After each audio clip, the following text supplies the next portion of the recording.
Assalamu alaikum wa rahmatullahi wa barakatuh. Welcome back to the channel of Standard Medical Notes or lecture.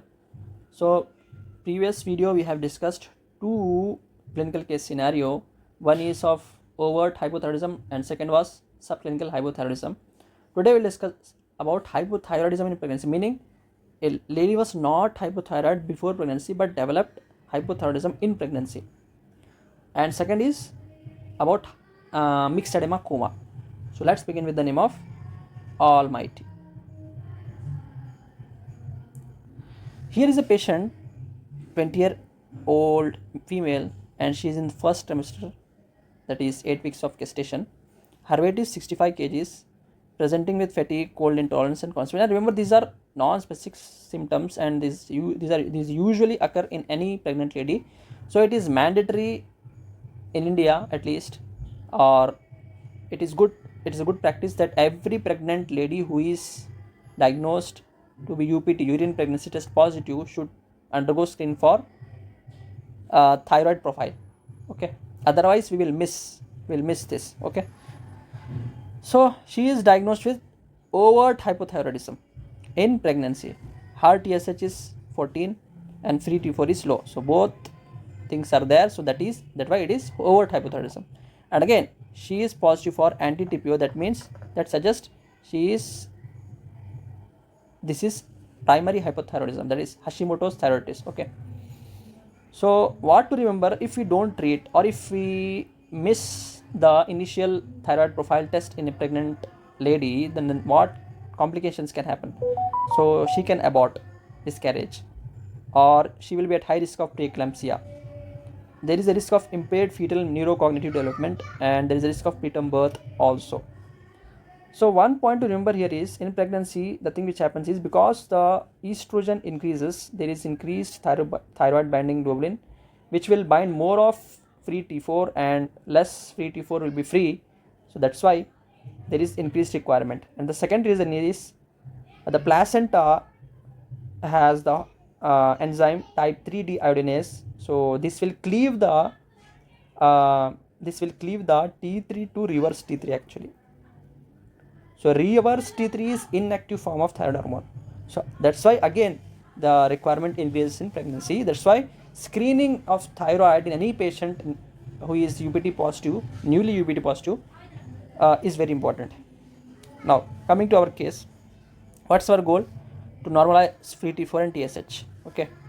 Now this is very important. The dosage here is different. So in normal non-pregnant adults, it is actually 1.6 dosages, but in case of overt, remember my words, overt meaning clinically hypothyroid lady in pregnancy, who has symptoms and signs of hypothyroidism, the dosage is 2 to 2.4 mcg per kg per day.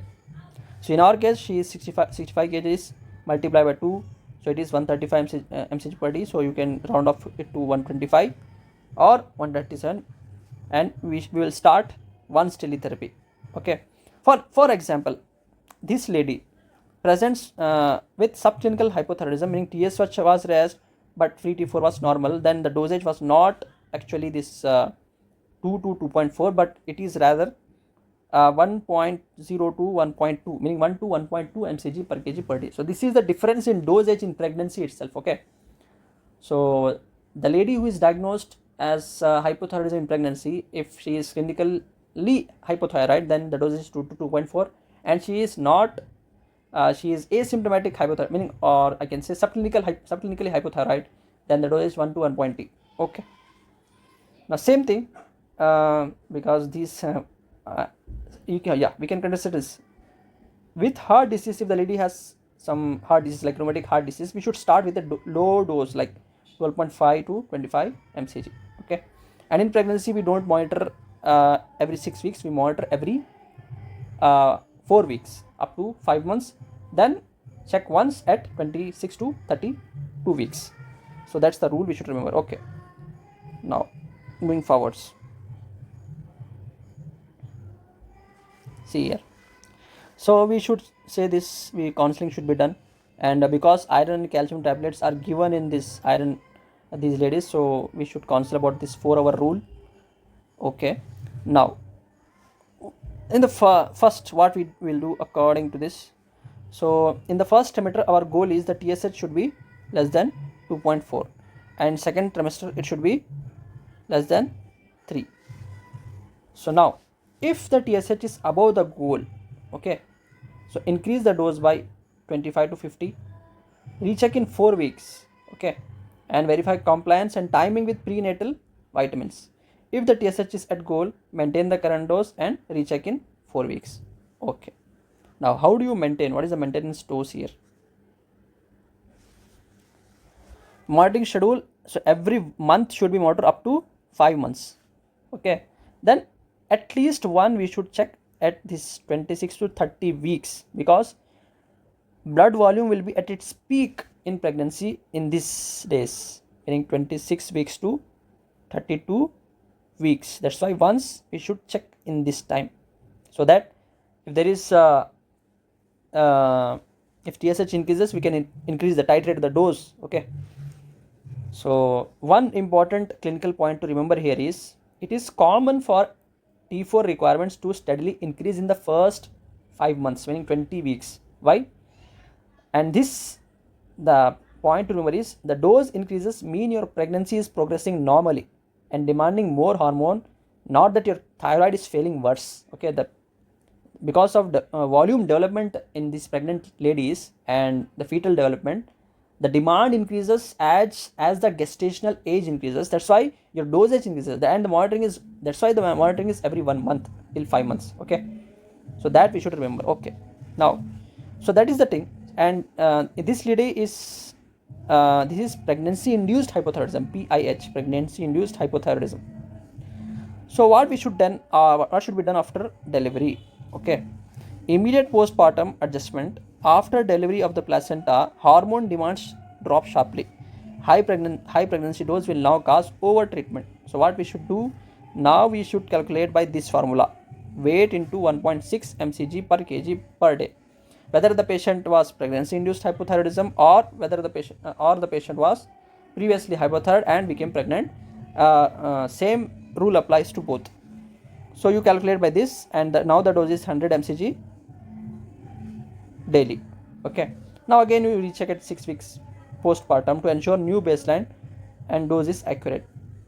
Titrate as per standard adult hypothyroidism protocols. Okay, and one thing to remember, in breastfeeding, levothyroxine is completely safe, no need to worry. Takeaway points here are: high dose T4 are given in pregnancy, 2 to 2.4 mcg per kg per day. Check labs, and she was previously hypothyroid, then you should increase the dose by 30% or 25 mcg per day, or 2 tablets of full dose should be given in 2 separate days of the week. That is the method. And check labs every 4 weeks up to 5 months. This multivitamin and iron and calcium separated by 4 hours. Okay, adjust dose every month. You should check, and sooner if there is any weight gain, weight changes, or what you call, if there are symptoms of under treatment or over treatment. Okay, that's all about the treatment. And the goal you should remember, TSH is less than 2.5 in first trimester and less than 3 in second and third trimester. So that's all about hypothyroidism in pregnancy. Okay, now coming to the second case. So that is management of patient of Myxedema Coma. See here, so here a patient was brought to your emergency department, and he or she was unresponsive. Her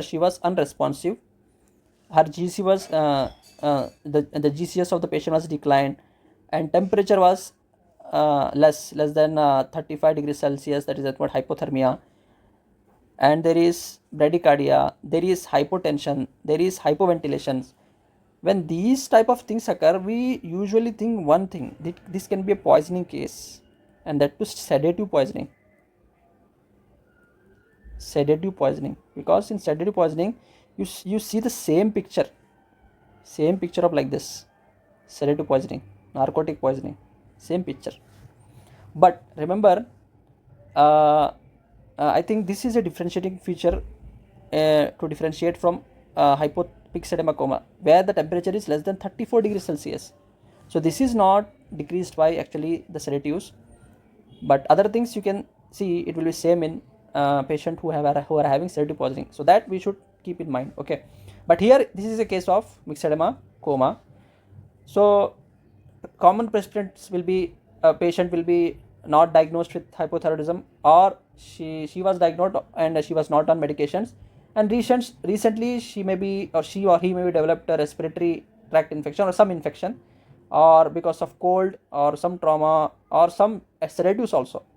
So sedatives in a patient with hypothyroidism not receiving thyroxine therapy is also a trigger factor for Myxedema Coma, that we should remember. Okay, that's a very important point. Okay, so if these stress factors are present, so the patient can land up with Myxedema Coma. So labs are pending but presumed, so we should keep in mind. So these can be the labs. So TSH will be raised, free T4 will be undetectable, sodium will be decreased mainly because of dilutional hyponatremia, remember, and glucose will be decreased because of your concurrent Addisonian insufficiency. Gluconeogenesis will be impaired, remember that thing, and there will be hypercapnia, meaning carbon dioxide saturation, PCO2 will be increased, okay, because of hypoventilation. Okay, now how you will monitor? So we should remember TSH, T4, sodium, glucose and carbon dioxide. 5 things we should be remembering if we are suspecting Myxedema Coma.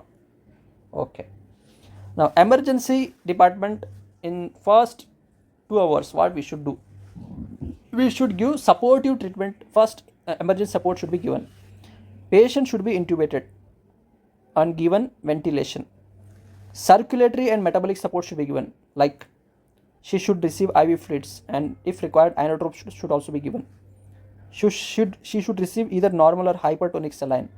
She should receive dextrose for hypoglycemia. So A, B, C, okay, and metabolic support, sodium and glucose. Okay, one important thing, because hypothermia is also, so this is also a metabolic thing. So passive rewarming should be done to the patient. It should not be active rewarming. Why? Because patient can land up with cardiovascular collapse and refractory shock because of vasodilation induced by active rewarming. That's why passive rewarming is suggested, not active rewarming. Active rewarming is contraindicated in these patients. Okay, hypothermia can damage your brain, that's why, and hypoglycemia can also damage, hyponatremia can also damage your brain. So these all factors can damage the brain. This is a very bad condition which is going to happen in a patient with hypothyroidism, which carries a high mortality actually. So how treatment we should give? So we have given the initial support by the emergency medicine department or by some anesthetic, have intubated the patient. Okay, and rewarming passive is also given, and sodium we are giving slowly. Okay, and we are giving if hypertonic saline with, so concentration should not go 6 milliequivalents in 24 hours, more than 6 milliequivalents. Okay, and we should give fluids, monitoring the urine output of the patient and the volume status of the patient, and glucose should be given. Okay, now that was the emergency support. Now the actual treatment. Hydrocortisone 100 mg IV thrice daily should be given as a mandatory first step. The reason is to prevent fatal acute adrenal crisis. Why? There are 2 reasons. One thing is, this Myxedema Coma can be a part of acute adrenal crisis, number 1 thing, or if there was no acute adrenal crisis, then hypothyroidism itself can precipitate adrenal insufficiency when you give directly thyroid hormone to these patients, because thyroid hormone will deplete the steroids which are already present. So that will precipitate again adrenal insufficiency. These are the 2 reasons why we give hydrocortisone first. Okay. Then after giving hydrocortisone thrice daily 100 mg IV thrice daily, so this is also in the first hour. From 1st to 4 hours, we will give both T4 and T3. T3 given good, not given optional, but it is recommended. Okay, T4 should be given IV, or some books like Mike Muster also say if you can't give IV, you can also give by nasogastric tube also. nasogastric tube, same dosage, okay, nasogastric tube also. But it is better to give IV because gut absorption is impaired. So IV you should give. If IV formulation, then you should go for NG tube. Okay. Loading dose should be given like 200 to 400 mcg IV, and maintenance dose should be half of this, 100 to 200, or you can think 50 to 100. T3 loading dose is 5 to 20 mg. Maintenance dose is half of this, that is 2.5 to 10 mg. Why we are giving T3 here is because the 3' deiodinase is active. Okay, there is the conversion, sorry, not 3' the conversion is impaired. T4 to T3 conversion is impaired in these patients, so T3 is recommended. Okay, actually use lower dose in elderly and coronary artery disease patients. Okay, so we have given the immediate support, we have given the hydrocortisone, we have given the thyroid hormone replacement also. Now we should reverse the triggers. One thing in that is, patient even after having infection, they will not have any fever or raised WBC count. These patients of Myxedema Coma, even after having infection, they will not have any raised WBC count or no fever. That's why empirically we should give antibiotics also to these patients. Okay, culture should be given. Pending culture, we should start empiric broad spectrum IV antibiotics. Okay, so other triggers like sedatives, narcotics, anesthetics, okay, which can all exacerbate this condition, that those should be stopped. Okay, discontinued. Now the titration and de-escalation and transition from day 3 to 7 we should plan. Okay, tapering the glucocorticoids. How? From IV we will give it as oral and gradually we will decrease the dose. That's how we taper the glucocorticoids. Then thyroid, we will discontinue straightforwardly T3 and we will convert IV T4 to per oral T4. How you will convert? By this multiplying 1.6 with the weight of the patient. Long-term monitoring by every 6 weeks. So that's all about your Myxedema Coma clinical case scenario. Thank you.